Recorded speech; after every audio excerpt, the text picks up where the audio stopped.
the thing is with me is I don't give a I don't give a shit what anybody says or what anybody thinks. I have this mindset. I know exactly who the I am. I have my circle of people that I hang around with who know me and know what I'm about and whatever. And anybody else who doesn't like it or doesn't want to, fucking bad. I mean, I'd like to believe I'm not, but I've just never seen any proof, so I just don't debate it anymore, you know? It's like I could spend my whole life debating it over and over again, weighing the pros and cons, and in the end, I still wouldn't have any proof, so I just don't debate it anymore. It's absurd. It is if everyone dies alone. I don't want to be alone. Obsession's gonna be talent every time. You got all the talent in the world, but are you obsessed? Is it all you ever think about? Let's face it, it's you against you out there. When you walk on that court, you have to think, I am the best guy out there. I don't care if LeBron's playing. So let me ask you again, do you love this game? There is a difference between passion and obsession. When you're passionate, everybody cheers you on. They're stoked for you. Oh, you found your passion? Awesome. Follow your passion. Live with passion. Be passionate. Chase your passions. Everything, like passion. Passion's good. Like, the world's gonna be like, yay, passion, right? When you're obsessed, they're like, why you gotta be so crazy? Why can't you be satisfied? Why do you always gotta get things so perfect? Why you spend so much time here? When you're obsessed, people think you're nuts. So it's different.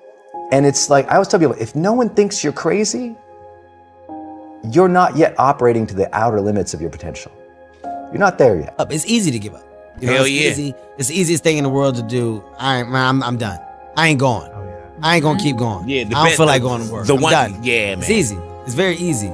But what's hard is going, yo, yesterday I got nothing from working as hard as I could. Nothing happened from that. I'm gonna do the same thing again today, but I'm gonna try to go harder. That's the hardest thing in the world. To get up every day and give 100% and be in the same position that you were each day, but mentally know that you're trying and trying and trying.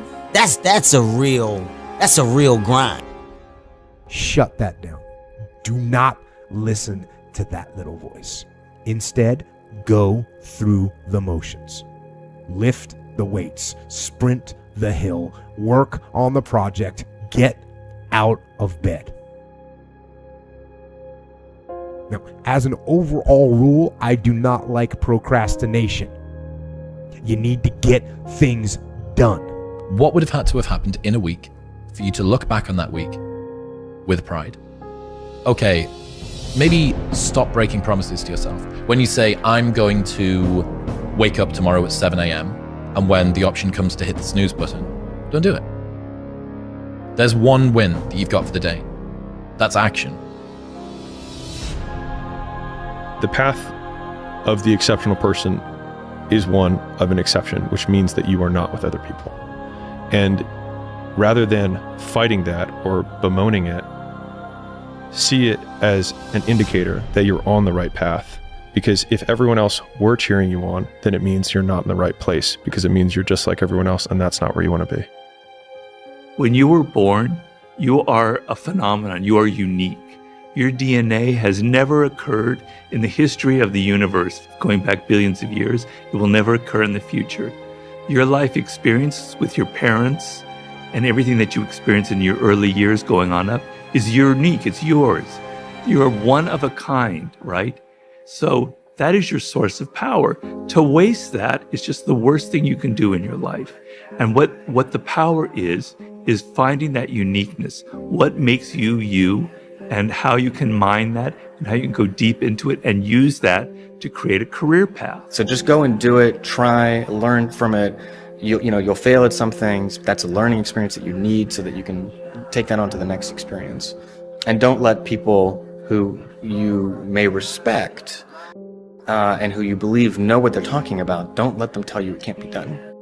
Because often they will tell you it can't be done, and it's just because they don't have the courage to try it. These sort of cornerstones of, I think, classic masculinity are super, super important. But equally important is being kind, is being empathetic, is to stand up for somebody who has less rights than you, somebody who's being picked on, somebody who's being put into the corner, somebody who's just sad. When it comes to like individuality, right? Yeah. What is a good way for people to start to get to know themselves?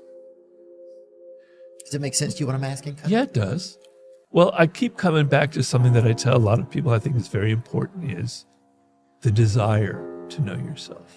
If you cannot obtain from the world that which you really desire, you must teach yourself not to want it. If you cannot get what you want, you must teach yourself to want what you can get. So people are very good at faking it. And you could be out there listening and go, yeah, I kind of want to know myself better. Okay, let me get online and get, they just forget about it because the other forces are stronger than that. You have to have a level, that if you're in recovery, a level of disgust. You have to hit bottom. Yeah. You have to go, I don't want to be like this anymore. I want to find out who I am. I want to touch that core of individuality that I know is still within me, that soul that I believe is still there. This is like confession and atonement. It's the proper way to think about it, is you can think about what it is that you did wrong or insufficiently that led to the collapse of your plan. Right, so that's the first investigation, right? And I'm not trying to be flippant about this, because sometimes people's dreams are quite realistic and they still fail catastrophically. It can be brutal. Maybe you did make a lot of good decisions and you suddenly got ill, or someone in your family did, and everything went to hell on you. It doesn't have to be because you've done something cardinally foolish that you fail. It's built into the structure of the world. But it doesn't matter. You can also retreat into yourself and you can say something like, all right, I need to retool my conception of strategy, but also potentially my conception of goal. Maybe I'm looking in the wrong place. Maybe I have to look somewhere else. You go back into your childhood and you go, what was it that made me so different, that was so weird about me? What was it that I was attracted to? As you go through that process, things will start coming up. It's like you're digging, you're excavating. If you're an archaeologist into your own past. Yeah, it's like using a brush and brushing off. You see a little bit of bone, and then you're like, yeah, what other questions can I ask around here that might help me remove a little more dirt? Yeah, and memories will come up, like your memory when you're 2 years old and your brother popping up his head. Things will start coming back to you.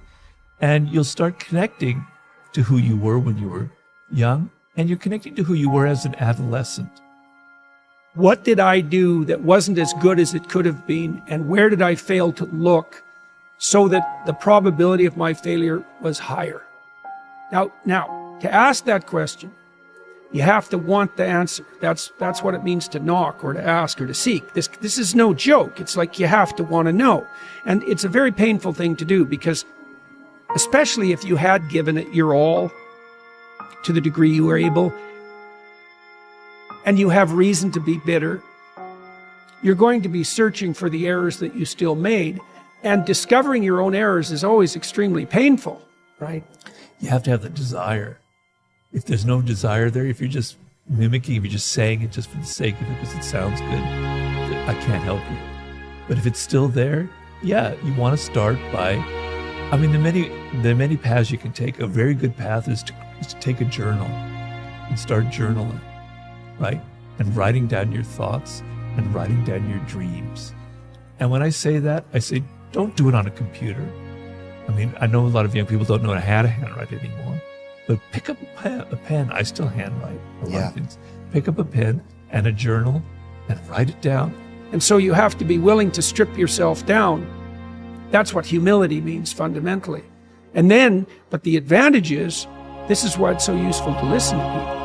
You might find out where you're stupid, and then you could stop being stupid.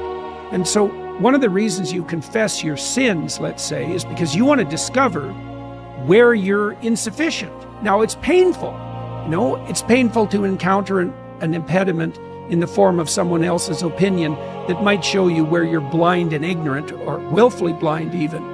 But the advantage to that is you can rectify the error, and then as you move forward, you're stronger. So there's a gospel statement that's very relevant to this. So Christ tells his followers that if they knock, the door will open. If they ask, they'll receive. And if they seek, they'll find.